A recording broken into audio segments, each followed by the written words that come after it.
All right, your shorty, but hopefully goodie for today.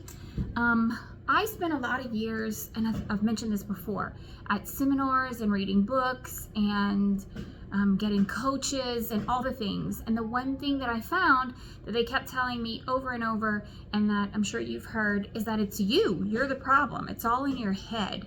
There is a psychology to selling, and actually that's a really good book. The Psychology of Selling is a good book, and it'll explain exactly what I'm trying to tell you. But the bottom line is that we have a self-value, that we decide what our value is, and if that's $50,000 a year, then if we have a really, really good year and we hit that $50,000 like in July or June, we tend to quit working. We sabotage. If we don't notice that we're getting it, and then suddenly we have 100,000 and we're used to 50, we'll do something to sabotage it. We will buy clothes, we'll go on vacation, we'll spend the money just not to have it. And we don't always do it consciously. They're building a house across the street, so please ignore all the noise. Actually, I don't even know if it's a house. I don't know what the hell they're building, but they're building something. So we tend to self-sabotage. And they tell you that you gotta go to therapy, or you gotta read some books, or you gotta do some meditation and change how you feel about yourself. That's, let me tell you, after 15 plus years of hearing that and trying that, and just to be clear, I have lapsed around six figures. I am in the six figures, and a couple times in the six figures. So I do make money, but it was a struggle, and it took me a lot of years to get here. So I'm just trying to share what I learned and what works and what didn't work and all of that with you, because that also, like I mentioned before, that's also going to help me to get back on track and remind me of where I need to be.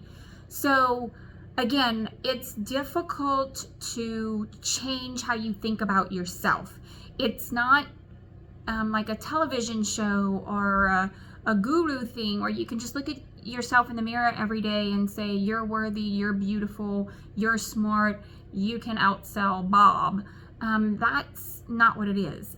But let me tell you what you can do.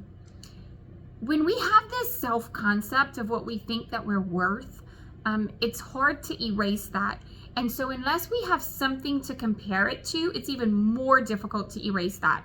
So what I mean by that is, and I'm taking this example from a book that I read. When there's a horse race and a horse wins by a nose, the one that wins by a nose, their prize is going to be 1,000 times or 10,000 times more than the horse that lost by a nose. That doesn't mean that the winning horse is 10,000 times better than the one that lost by just a nose. He was literally just a nose better. And that horse didn't have to change his perspective of himself, right? You don't have to necessarily change your whole perspective of yourself. You only have to be a little bit better than this guy, just a nose better. So instead of trying to change your whole perspective of yourself and what you think you're worth, instead find that one asshole in your industry. And I don't care what your industry is, there is an asshole that is outselling you.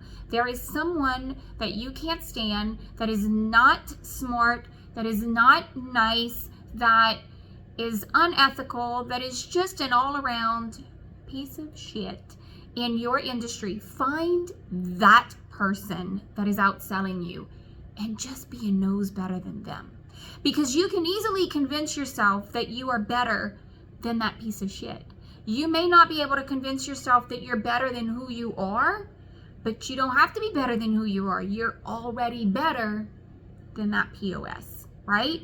So concentrate on that, and you can win by just a nose, because that's all you need is just a nose.